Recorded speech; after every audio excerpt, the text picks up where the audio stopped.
Subscribe to our channel by clicking the subscribe button. Click the bell button and enjoy the latest uploads from our channel. Position of 3 and C in the period. आपको 3 elements 1, 2, 3 and C. Now explain the following. आपको ये बताना है जो metal है.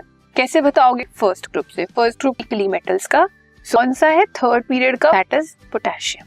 Now next is elements in B. Element का है second element B और हमें पता है ये शेल में है सी और सेकंड पीरियड में. डाउन द ग्रुप मूव करते हैं होती है और साइज आता है इसलिए larger size then B. Moving down the group, size of shells increase. Next is element valency of 3. अब कौन से ग्रुप से बिलोंग करता है? जो ग्रुप से बिलोंग करते इलेक्ट्रॉन्स होते हैं उसमें बिलोंग करेगा वो element B. It has 3 valence shell, so its valency क्या होती है? कितने कर सकते हो या गेन कर सकते हो? पूरा करना है तो वो 3 करेगा, इंस्टेड गेन करेगा.